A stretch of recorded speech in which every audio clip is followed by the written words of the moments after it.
All right, ready to roll. Thanks to Insperity, HR that makes a difference. Go over to Insperity.com. Go hire Insperity to do all your HR compliance and service. They're the best HR company there is. Nice to have you aboard on a Saturday morning as we take you through the latest as far as the 152nd Open Championship. A ton of veteran major champion winning names up around the top of this leaderboard. We've got Charlie Epps with us to break it down. Charlie, what's going on?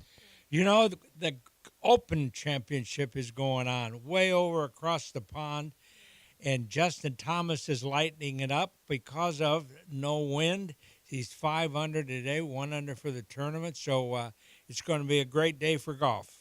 Charlie, Justin Thomas, there was a 10-shot difference between his first and second round. He's done this from time to time in majors. Obviously, he's a two-time major championship winner. You've gotten to watch him a little bit this morning.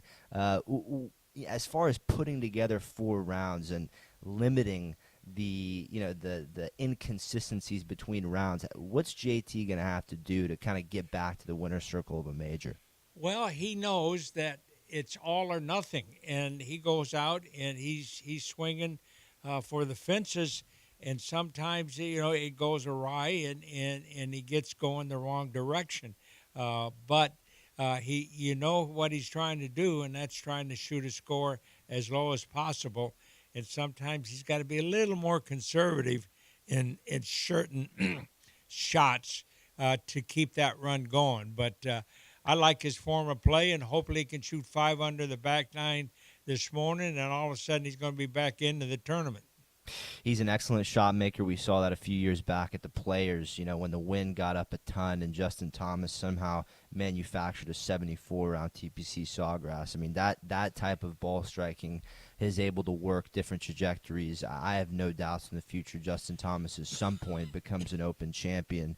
Charlie, your student Angel Cabrera played a couple Opens at Troon, and he was in 8th place after 2 rounds at the 97 Open at Troon. Justin Leonard would go on to win, and Eduardo Romero would end up taking low Argentine. But what did you and Angel think of Royal Troon? Well, Royal Troon is a great golf course. It's one of the 10 that they really use.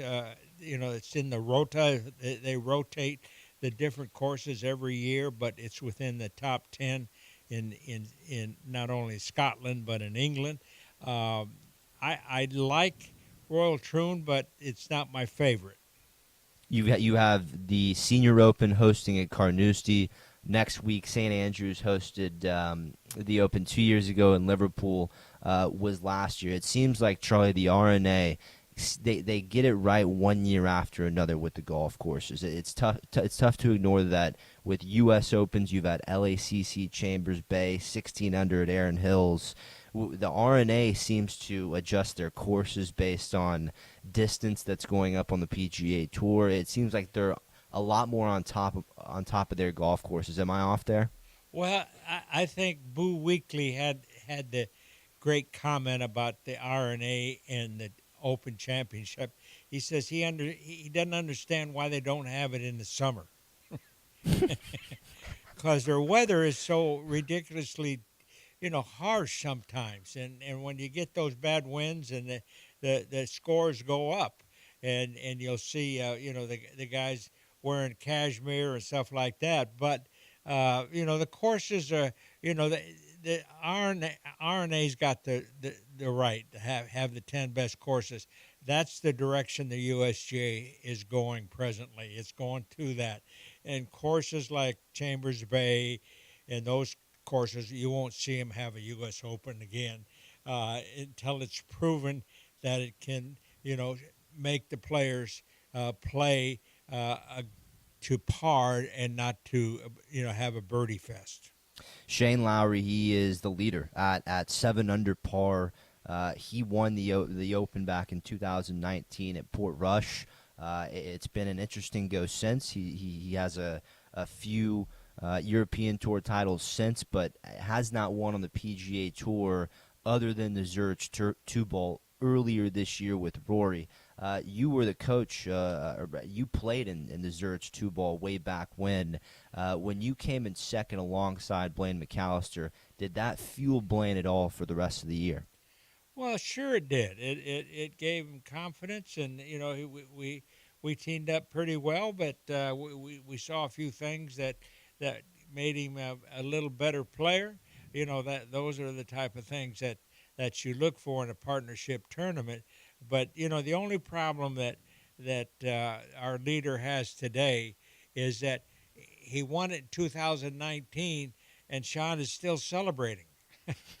That was the biggest event of his life, of his country, that he could win the Open Championship at Port Rush on the Emerald Isle, and get everybody drunk for you know it was incredible. So, but he's still quite a golfer, and I think he's got a good chance to bring it home.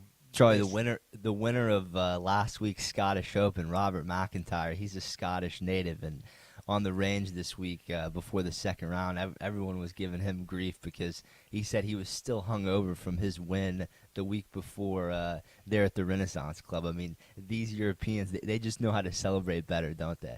Well, they celebrate. Yes, they do. They're not afraid to sit in a pub and hash over the win, and buy everybody a drink, and just live life to its fullest.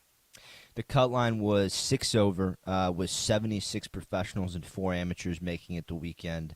Most people that watch PGA Tour golf on a week-to-week basis are going to see the cut line somewhere around 4 or 5 under par. For someone that is just tuning in this weekend, how can you describe how this cut line gets to 6 over at an Open? Well, it's because of the weather. It's a golf course that's right on the sea, and the weather up north. Scotland is really north of the equator. It's so much higher. It's like Canada, and so the weather can get really nasty. And when that wind goes up on a golf course, that little ball won't pay attention to the player. It's going to pay attention to the wind. And so you've got to learn how to really flight the ball and be lucky. And so it's a win situation. The cold is not that bad, or the rain, but it's the wind. Yeah, no doubt, Charlie. Creativity has trump power, especially at Royal Troon. We've seen that firsthand at Troon this week as U.S. Open champion Bryson DeChambeau's mechanical game plan has been destroyed by the high winds there in South Ayrshire. Our producer Austin has some audio from DeChambeau after his first round. Let's hear more on that from DeChambeau. When there's so many measurements going on in your mind, There's not that many. There's a couple. like, Yeah, there's a couple, but not that many. many things that are maybe incalculable. If that's Incalculatable. there you go. I'm gonna go figure it out. It's something equipment related. The golf balls. I mean, look, I'm not at 190 ball speed, right? So, particularly when I'm hitting driver or 3-wood, those clubs are built for around that speed, at 190 ball speed, and my 3-wood around like 180. And so, colder, firmer conditions, the golf ball's not compressing as much. So, it's probably something along those lines. But felt like I was swinging it somewhat okay. It just the ball wasn't coming off in the window that I normally see. So it was a weird day. I didn't get any practice in it. I didn't really play much in the rain, and it's a difficult test out here. Something I'm not familiar with. I never grew up playing it, and not to say that that's the reason I finished 8th at St. Andrews, So I can do it when it's warm and not windy. So, Charlie, how, after 6 Open championships, how has Bryson DeChambeau, the master of reinvention, how is he still unable to figure it out at these Opens? Well, it's just like he said. He just hasn't played in that environment and set up his equipment for those type of golf shots and those type of the wind and the cold makes the golf ball act differently, and he's having trouble adjusting.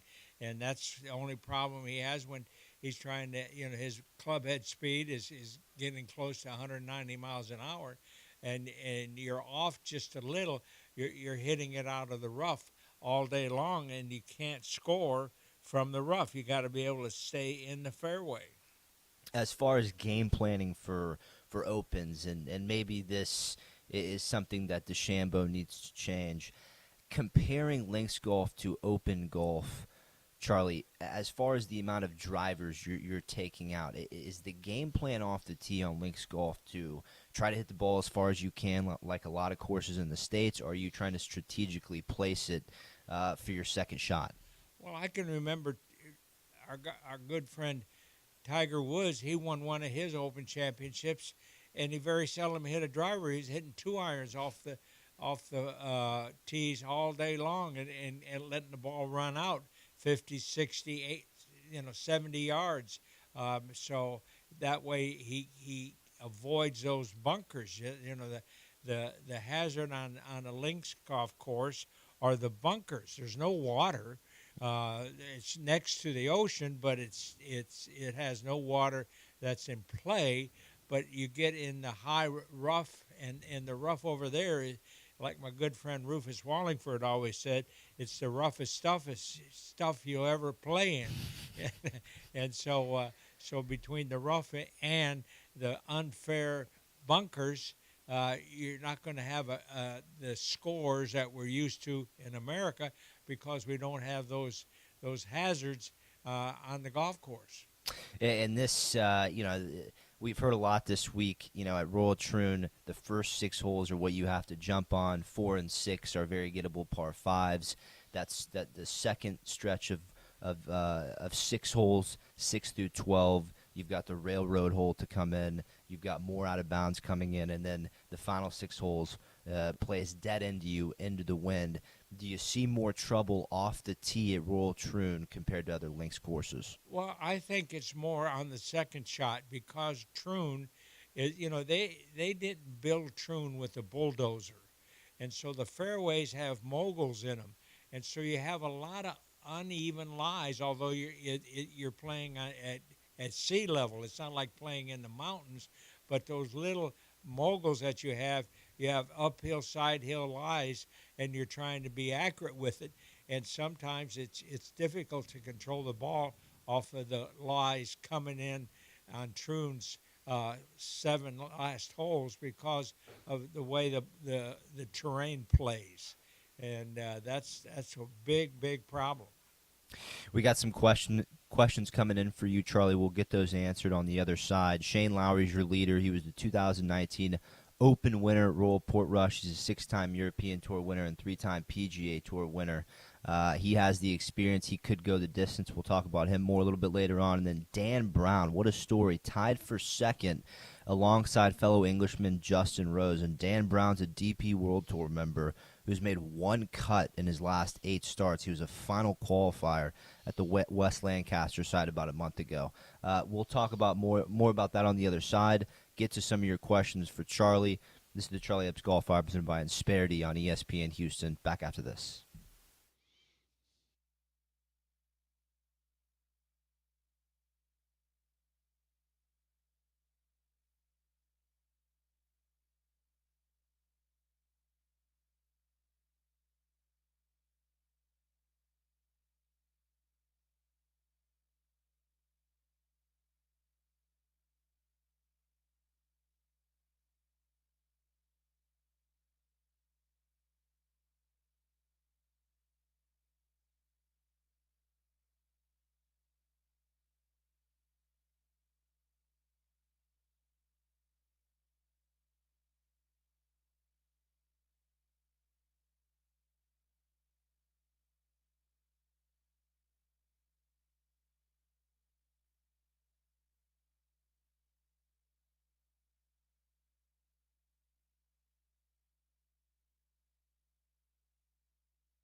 And, of course, Charlie and I are able to talk about golf each and every week thanks to our friends at Insperity. Visit Insperity.com for powerful HR performance. And for more on Insperity, we go to the golf doctor himself, Charlie Epps.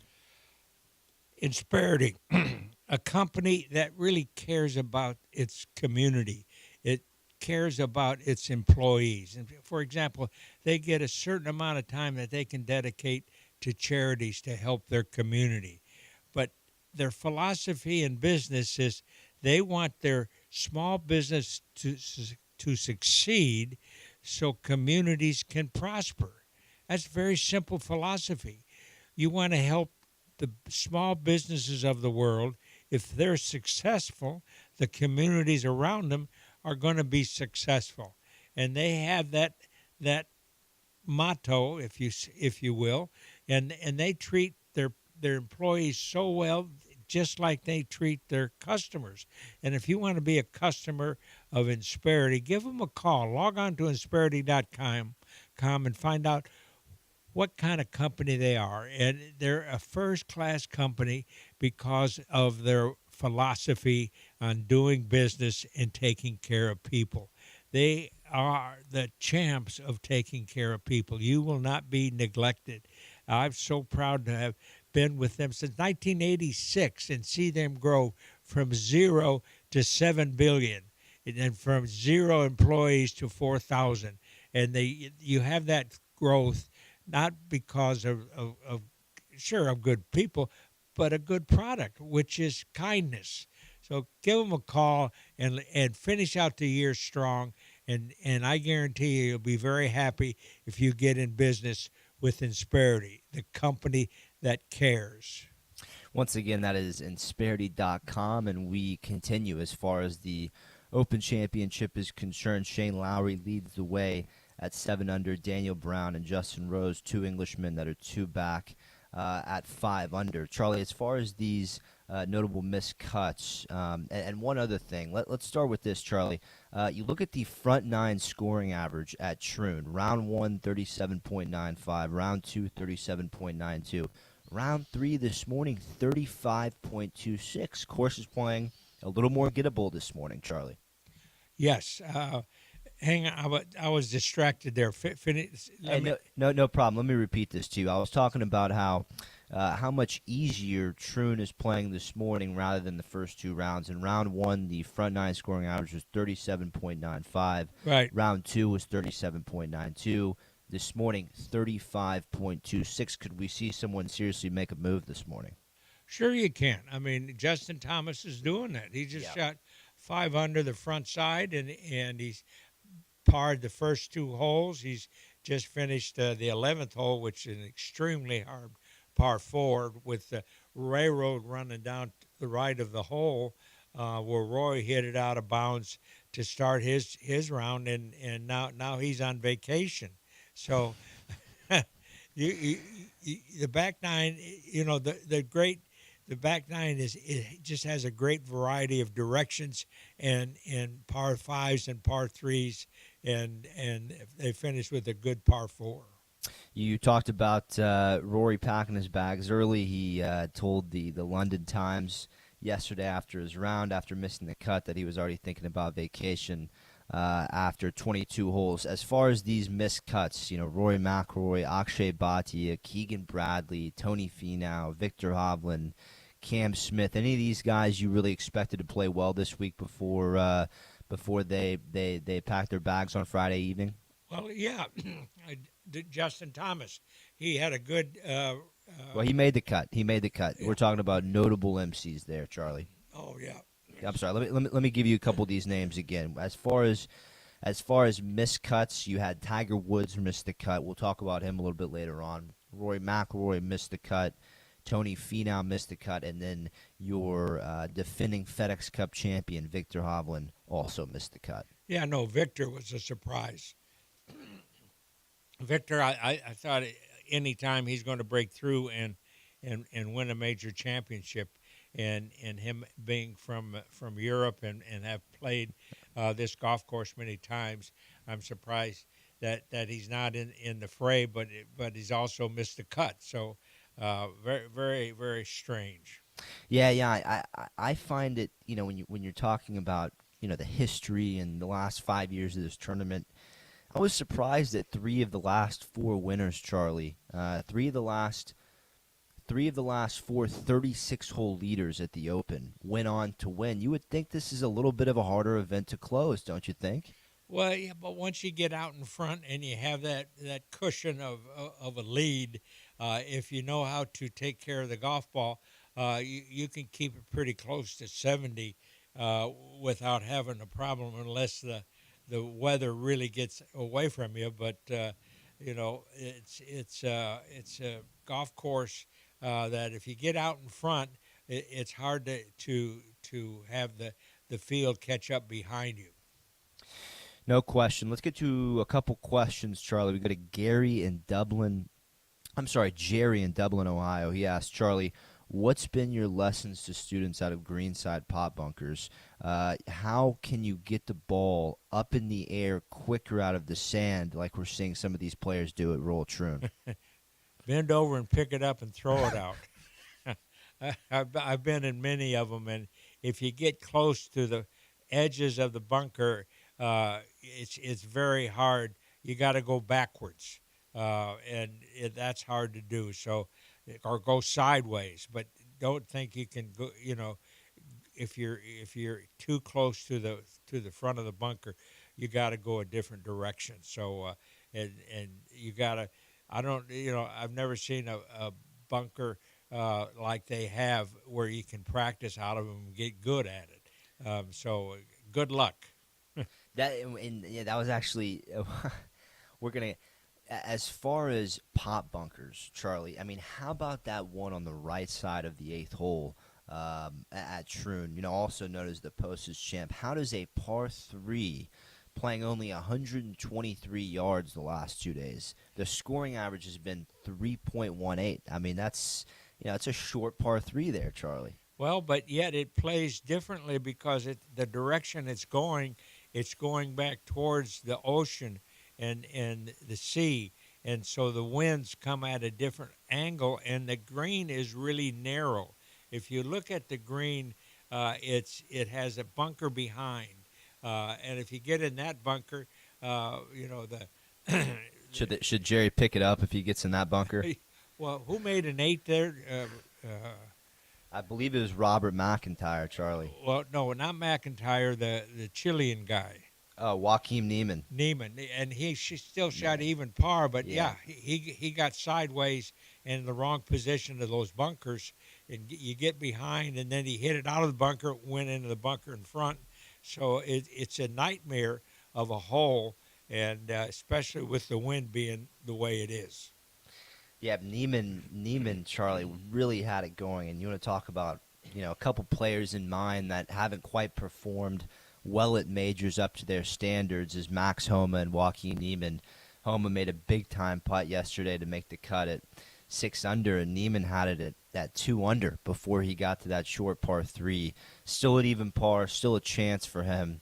I'm looking forward to, at 25 years old, Joaquin Neiman, he's had a ton of experience already at majors, but just hasn't quite found the formula to put 4 rounds together. As far as Bryson and Joaquin, Charlie, here through 4 majors, it's Live Golf's, 3rd year. They're finishing up their 3rd year.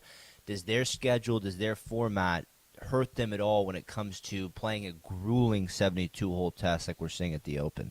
Well, I'm not sure. They're all professional golfers. They're in good shape. They have their trainers, and they should be able to withstand it. It's just shot selection. And the one thing I want to point out to you about Patrick Harrington, he's the elder statesman in the group, and he's got so much experience playing these courses that he's in the top 25 right now. Yeah, tied for 27th at 2 over, Charlie. So how about Justin Rose? He's a 43-year-old veteran. Wonderful. I mean, and plus he this time of the year he won the Olympics in Brazil. Karma might be on his side as far as playing golf in July is concerned. So, but see, one of the things that the Americans don't do is they don't go over to Scotland and practice these courses enough.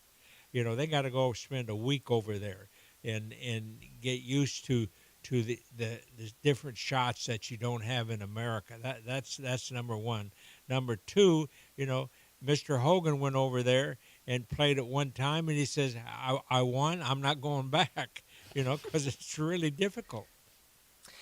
And well, to point number one for you, a lot of publications were giving Scheffler grief last week for skipping out on the Scottish, but we find out this week that he wasn't at the Renaissance. He was at Troon a week early, preparing on this golf course. Looking back now, Scheffler in a tie for fifth, the world number one, is in excellent shape. To get win number 7 on the year.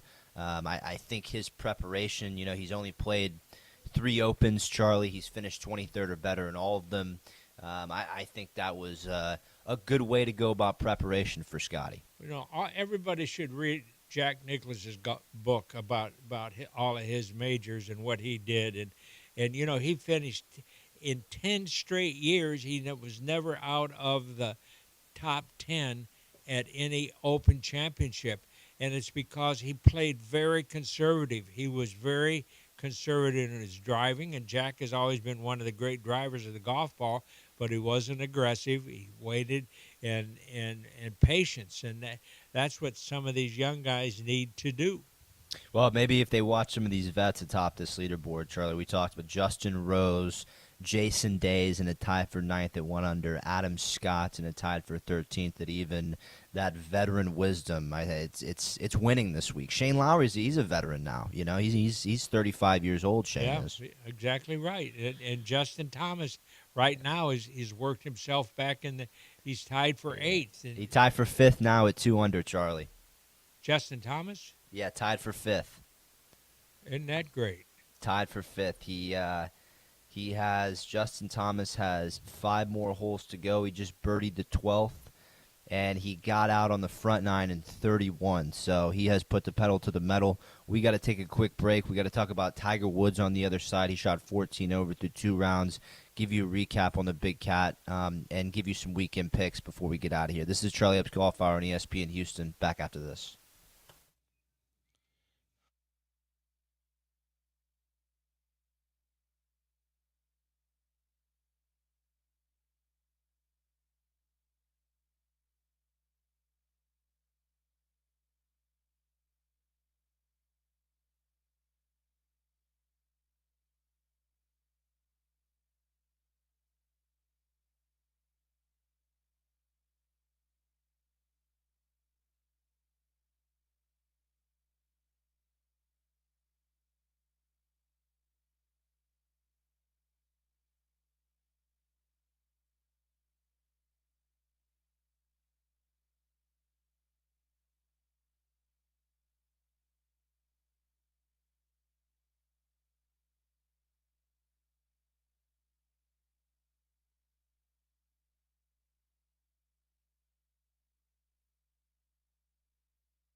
All right, back on the Charlie Epps Golf Hour. I'm providing Insperity HR that makes a difference here on ESPN Houston. And yeah, Shane Lowry is your leader at 7 under. He tees off at 3:45 p.m. here our time in the States. But as we talked about in the last segment, you've got some players making major moves today at the leaderboard. Sung J.M.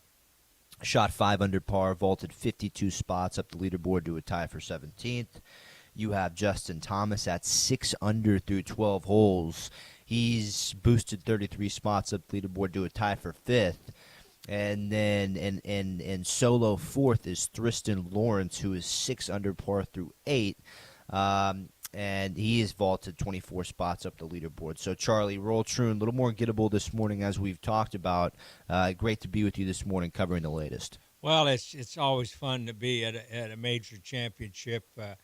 I started to go to Scotland in 1972, and it was such an experience, and I had so much love for that type of golf. I took hundreds of people over to Scotland and Ireland, and we had such a great time, and I can't encourage everybody enough to go over there, and if you can afford it, and there's ways you can do it where it's not that expensive, but Scotland and Ireland is fun golf for everybody. And looking at these, the venues and what's to come. You've got Carnoustie hosting the Senior Open next week. Charlie, will Angel Cabrera be there playing? I haven't heard if he got in. Okay. I'm sorry about that, and I'll find out, and hopefully he has, because he finished third at Carnoustie in the 1999 Open Championship, and he could have won it, but and look how well he's playing now, Charlie. Yeah. I mean, just impeccable golf. A top 5 finish there at Firestone, won on the Senior Legends Tour a couple weeks ago. I hope he's there. Because I think after what I saw, he got a lot of TV time around Firestone. His game looks excellent, Charlie. Yes, and it's a great comeback, and I'm so proud of him for what he has gone through for the last 3 years, and it just shows you, to all the people that have trouble with alcohol, get the cure, and your life will come back to you, and you'll live a better life. And how about the changes in fitness we've seen, as far as the reason Padraig Harrington is still able to contend in majors, Stuart Sink, 51 years old, still hanging around, contending at PGA Tour events. It seems that Angel has made some major changes with his body as well. Yes, he has a better diet. He understands, where he is at the age of 54. And speaking of that, the older golfers, Adam Scott just finished with 66 today. He's moved up the leaderboard. But golf is a game where, no matter how old you are, except I'm too old to play it anymore. But Nonsense, Charlie. But golf's a great game. Charlie, how about Mateo, man? And we're going to get to Tiger Woods in a second, so stick around for that. We're going to talk about how Tiger did this week, what's to come for him. Tiger missed the cut, and now he's flying to Michigan to watch Charlie play in the U.S. Junior. But just as far as this game, Charlie, Matteo Manassero is a name who, 10 years ago he was coming out of high school in Italy, and he was going to be the next great one. And he won early on the DP World Tour, very early. And then we didn't hear from him for 7-8 years, and he won earlier this year on the DP World Tour and qualified for the Open, and now he's tied for 17th. There's not many other sports where you can just lose your game for 7-8 years and then come back, go contend again in majors. Well, that is so true. And my good friend Jim Flick, who I taught with for many years with Golf Digest, he always wanted to warn everybody. He said, the pursuit of distance will mess your game up all the time. And Manassero from Italy, he was a young man with really, his physique was not. He was kind of like Hogan. Hogan couldn't play in these days games today playing against guys that are 6'3", 6'4", Yeah. and so he tried to get more distance, and it hurt him in the long run. Unbelievable. Well, another the proprietor of that arguably Charlie could be Tiger Woods and Yes. his pursuit for distance back in 2008. Yep. And he is reaping the painful. Maybe not. I wouldn't say his injuries now are because of his workouts in 2008, but Tiger's body, clearly under the gun, has gone through a lot of damage since that devastating car accident in 2021. His right leg in shreds, and he has not finished better than 45th in a major since.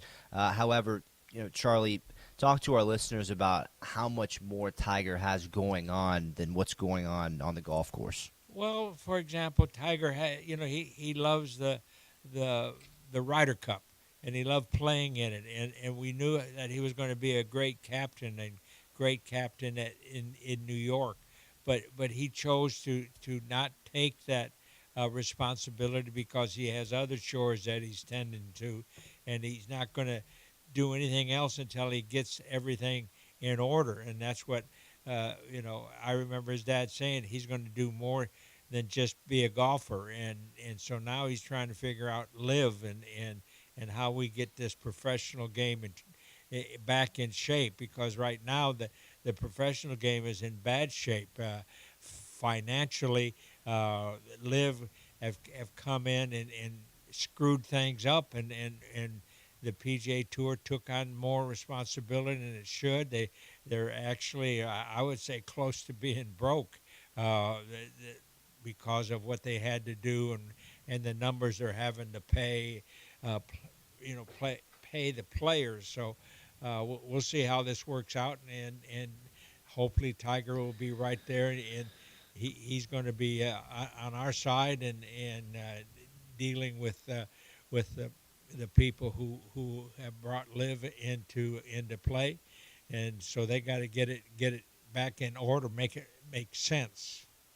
Are you surprised? I mean, at a venue like Bethpage and the fans there, and how much New York brings it at Bethpage, whether it's U.S. Opens or Ryder Cups, are you surprised that that's something Tiger didn't want to feel? Well, no, I think he'll be an assistant captain. Yeah. He'll be there the week of the tournament. His presence is worth a lot, and he will be in the locker room helping with the pairings and so on and so forth. He won't be the face of the Ryder Cup, but he'll be in the locker room trying to figure this out, because we got to get that cup back. Keegan said Keegan's going to have a great group around him. I mean, he said Michael Jordan, Charlie's going to be in the locker room. Of course, Keegan and MJ have a long-standing relationship as Jordan sponsors Keegan. But I'm glad that Keegan Bradley has, as far as Tiger Woods, Michael Jordan, that those are two pretty good names to get your team fired up. Oh, yeah. And they're athletes, and they know what competition is all about, and hearing all of the one-on-one stories that these players go through on the basketball court, that can transfer to the one-on-one matches of the Ryder Cup. Let's get to one question here. This is from Paul and Humble. Charlie, I've been to Scotland twice to golf, and I noticed that golf ranges are not as popular over there as they are here in the United States. Why is that? Well, because in building the game and starting the game, they were just interested in having holes to play, and so when they built golf courses, they didn't include land where they could come out and hit balls. So the driving range is a thing that developed in the United States. I mean, I grew up in Argentina, and we didn't have a driving range down there. The golf course was built in the 40s, and so right now the golf courses are there's more driving ranges that you can go practice, but a lot of the Great Wingfoot had a very they didn't want to waste land on hitting balls. They wanted to design a golf course and go play it. So that's pretty much the case. the driving range evolved over the popularity of teaching in sport of golf. I feel like a lot of I watch Justin Rose play through the wind, and I watch Jason Day play in the wind, Adam Scott, some of those guys from the Aussie Sand Belt, and then you watch players like Tyrell Hatton, who did miss the cut, but it just seems like they are so good at not hitting the ball above tree high, Charlie. Oh yeah, they control that trajectory real well, and it's a design of the iron game is an 80% swing. A driver, you're using 100% swing. So if you want to control the flight of the golf ball, you got to spin it less. And so there was always a saying, "Swing easy when it's breezy." And over in Scotland, that is true, and learn how to play with what's called shaft lean. The shaft has to be in front of the ball and the face of the club, so that it doesn't get too much spin and loft to hit low piercing shots. You got to be out in front of the golf ball and don't hang back and try to hit those high hooks.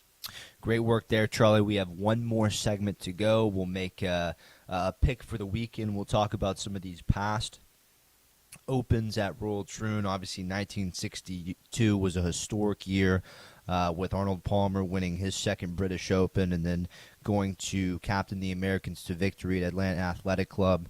Talk about maybe, as far, the winners at Royal Troon: Arnold Palmer, Tom Weiskopf, Tom Watson, Mark Calcavecchia. Does Charlie see what he saw in any of those winners, that he sees similar things in some of the names atop this leaderboard? Shane Lowry, Justin Rose, Billy Horschel, Scotty Scheffler, all in the top 5 of the Open. We got one more segment to go here on the Charlie Epps Golf Hour, presented by Insperity, HR that makes a difference. Back after this.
And go ahead and tune in to NBC right now.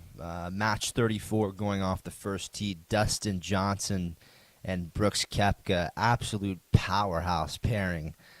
Shane Lowry, the leader of this tournament, he'll go off at 3:45 our time here in the States. But Charlie was just looking back as far as age and winners of the Open Championship. Justin Rose is in a tie for second at 5 under. And at 43 years old, he would be the fourth oldest winner of the Open Championship and the oldest since your good friend Roberto Di Vincenzo won in 1967 at 44 years old.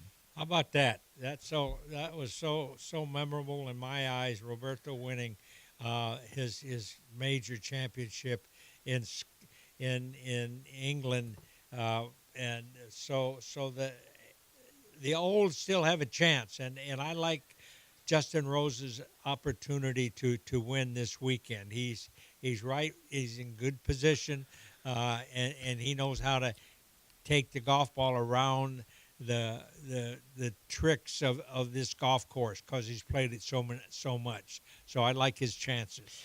Yeah, Rick, a listener, Charlie, Rick in North Shore was inquiring about qualifying this week and the importance of qualifying in U.S. Opens and British Opens. And it was really a question that came up as far as Dan Brown is concerned, because this is an unknown Englishman who had to final qualify to get a spot in the Open. Looking at the records, Justin Rose had to post scores of 66-68 in final qualifying to earn his 21st career appearance into the Open. Had to get in. This is a U.S. Open champion, 2013 U.S. Open champion who had to get in through qualifying. How important is it that this aspect of the game, qualifying, sticks around? Well, it's because there's kids of 18 that can qualify for the tournament, and if you're 43 like Justin Rose, where your best days are behind you, you can still have the opportunity. It's you have the right. You apply and you put a number up on the board, and he did it. My hat's off to him, and everybody should have a chance, especially if you're a professional, to go over to Scotland and try to qualify for the Open Championship. I did it. I was really impressed. That really helped me get more in love with the game of golf. Scottish golf over there is so much different than the United States. So I encourage everybody to go to Scotland and play. Talking about these past Opens at Troon, Charlie, you've seen a ton of them. Arnold Palmer, 1962, Tom Weiskopf, 1973, Tom Watson, 1982, and Mark Calcavecchia, 1989. Palmer, Weiskopf, Watson, Calc. Any of those four names have anything in common?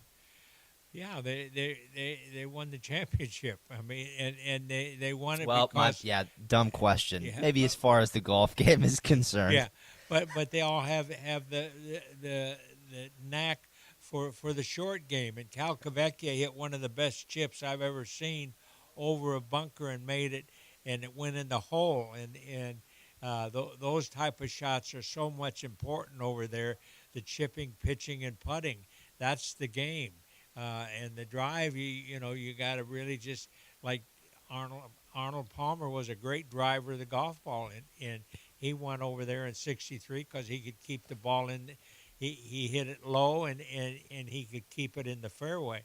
So there's different ways to win this golf course, but you got to be able to chip, pitch, and putt. No doubt, Charlie. A couple other questions. One is regarding Rory, and one is regarding course management in Scotland. Let's start with Rory. Rory's had a long year, but one that he's won, has not won a major. That 11-year drought remains. He shot rounds of 78, 75 this week at Royal Troon. How should fans be feeling about Rory going into the off season?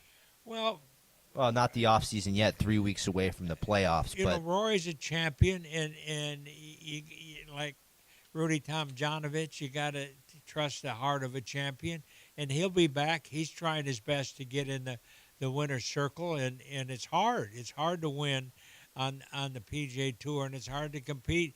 You know, he was a good player when he was 18, 19, and 20. Now he's 35. He's got a family. He's starting. So many more distractions, but yet his name is on his golf bag, and that's the way he has chosen to make a living. And so he'll be back. I feel very, very strong about Rory. And he had a strong year nonetheless.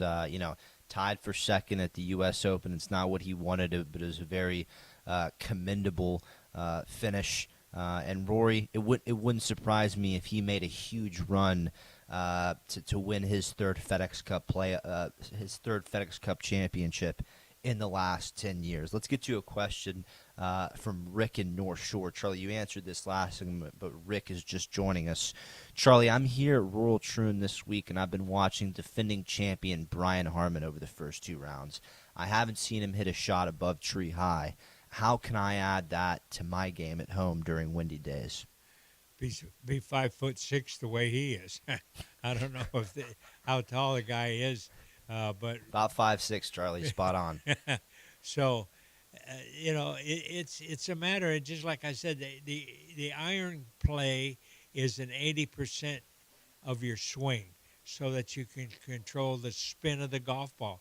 The harder you go at it, the more spin you're going to add to the shot. So you want to hit punch shots, and with an abbreviated finish, a shorter backswing, abbreviated finish to control the trajectory of the golf ball. The ball has to be played back in your stance. You've got to be able to move your body in front of the ball to keep that lag going, and you can control the trajectory, and then make sure that the lie is the one you want to be able to hit it low. If you got one of those little uphill lies, the ball's going to spin up anyway. So, good luck. And Charlie, I mean, I feel a lot of people don't.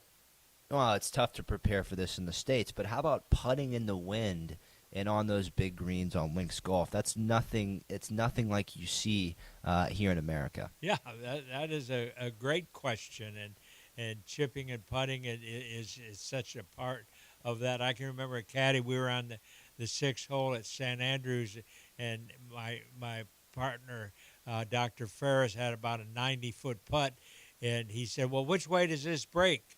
And he says, "You hit that one, and we'll line up the next one." and once you get to a certain distance is more important than direction. So you got to become a good lag putter. Bobby Jones, the famous Bobby Jones, was a great lag putter from 30, 40, 50 feet. He had his old Calamity Jane putter, and he could lag it up within the leather all the time. So practice your lag putting. And now, how about speed control, Charlie? What's the best way for the listener at home to improve their speed control, limit those 3 putts? Well, you've got to really practice, and that's what I convinced Uncle Cabrera. The one way he's going to win the Masters is practice, and so you got to get dedicated, get to the golf course in time for practicing not only your driver but your putter. And I see very little people on the putting green. I see more people on the driving range. And you're not going to improve your putting on the driving range. No doubt, and it's something that everyone can do as far as preparing for links golf. As far as who you're expecting to win this week, Charlie, you got about 2 minutes left. Shane Lowry, Justin Rose, 2 of the bigger names on top of this leaderboard. Shane Lowry is an Open champion. Justin Rose, a U.S. Open champion. But you also have players who came out early today and posted low numbers. Justin Thomas, 5 under through 14 today. He's moved up to a tie for 8th. Jason Day, 1 under par and a tie for 8th after rounds of 73, 68. You've got Adam Scott, who's coming off a third-round 66 in moving day.